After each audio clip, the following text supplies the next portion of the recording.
momento de película ocurrió esta madrugada en Ciudad del Este. Se estima que al menos 100 delincuentes tomaron la ciudad durante 2 horas aproximadamente y se llevaron bolsas de dinero de la bóveda de la empresa Prosegur.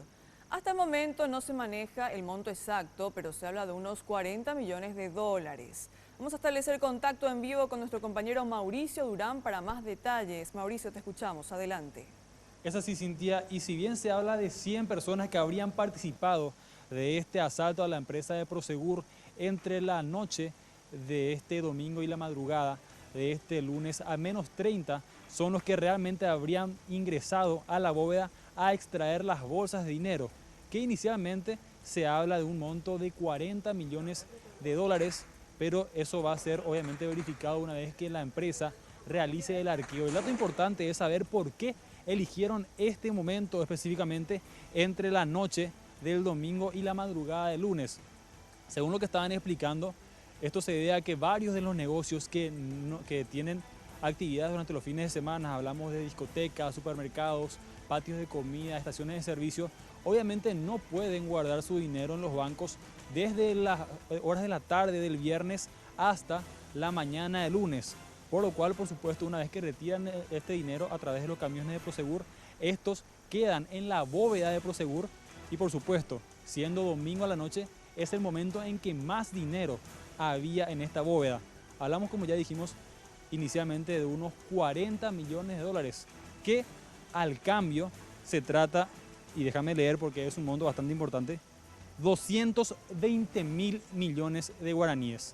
Estamos haciendo los cálculos con los compañeros, Cintia, y si es que este dinero es dividido en partes iguales, en 100, que son las personas que habrían participado de esto, a cada uno le estaría tocando 40 mil dólares. Vamos a escuchar lo que mencionaba uno de los vecinos de la zona respecto a lo que se vivió durante unas 3 horas aproximadamente en Ciudad del Este. Esto es lo que decía.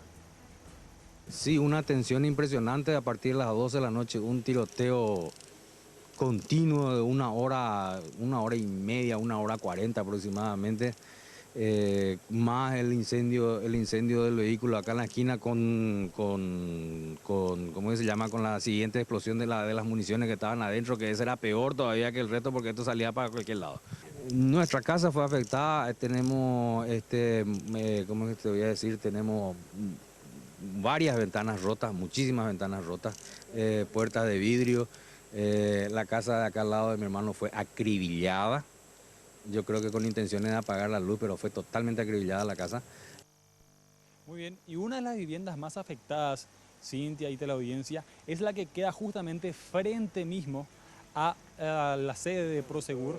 Es la casa de un empresario ya de edad avanzada. Según lo que él mencionó y lo que le comentaba también a algunos medios de prensa, él escuchó 3, o mejor dicho, su casa recibió 3 impactos de bombas y posteriormente escuchó otras 5 para destruir la fachada de Prosegur y poder ingresar. Seguramente en imágenes ya tenemos también cómo quedó la fachada de Prosegur después de estos impactos de bombas. Estas bombas en realidad son explosivos conocidos como C4, que son más poderosas que el TNT común.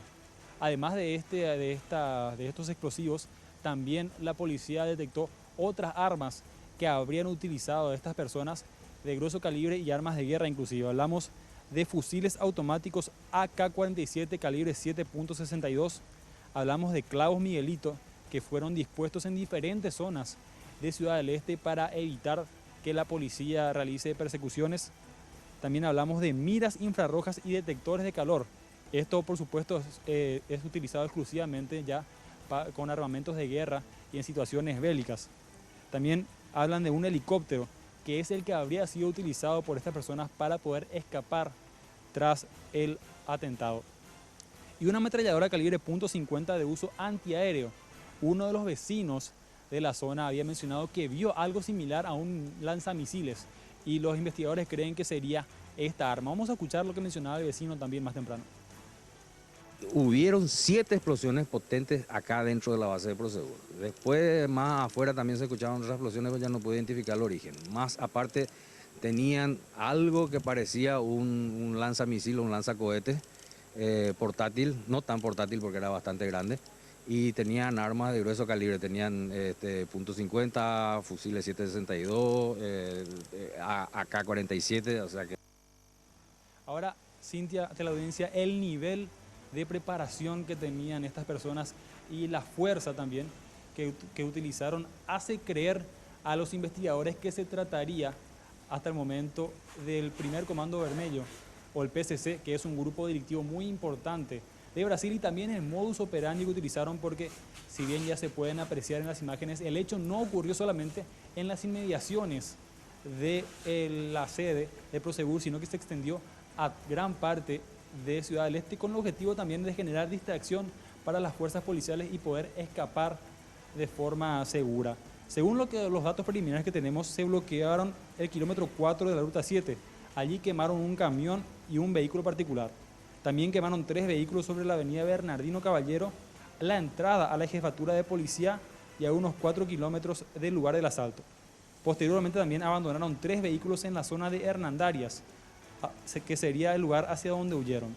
En uno de ellos se encontró un fusil .50, también que habría sido utilizado durante el asalto.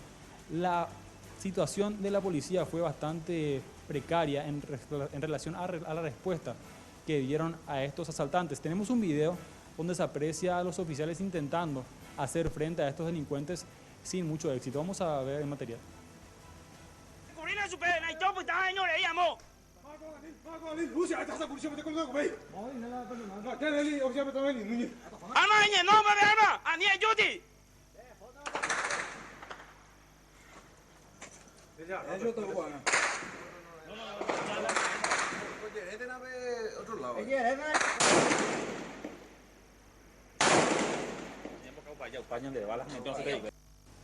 Y si bien es probable que la mayor parte del dinero y de las destrucciones que se hayan causado en Prosegur y en las viviendas aledañas cuenten con seguro para reponerse y para su reparación, lo que no se puede recuperar, Cintia, es la vida de una persona. En este caso hablamos de Sabino Benítez, que es un oficial que perdió la vida durante estos enfrentamientos. Además, existen otras 2 personas que fueron derivadas al hospital regional, afortunadamente sin heridas que hagan apeligrar su vida. Recordemos, Mauricio, también que las clases fueron suspendidas esta mañana en varias zonas de Ciudad del Este, también en Presidente Franco, debido al temor que existía sobre los explosivos que luego ya fueron desactivados, y también la presencia de estos automóviles incinerados en las calles, que ya también luego, con el correr de las horas, fueron retirados de la ruta. Así es, a partir de este momento también inicia la investigación policial.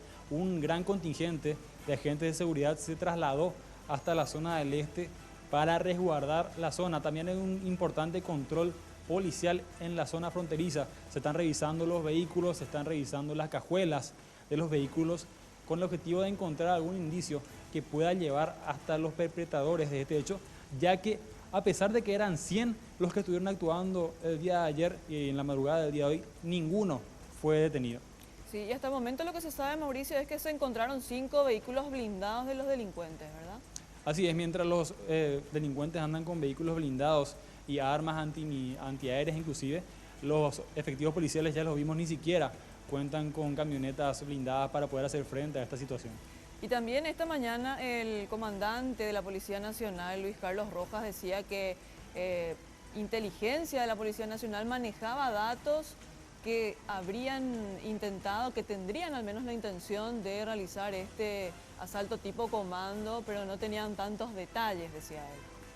Es así, lamentablemente no se pudieron preparar ante esta situación y es el resultado que tenemos ahora. Unos 40 millones de dólares aparentemente o presuntamente robados, como así también una persona fallecida. Muchas gracias, Mauricio Durán, por este completo informe. Volvemos más tarde contigo.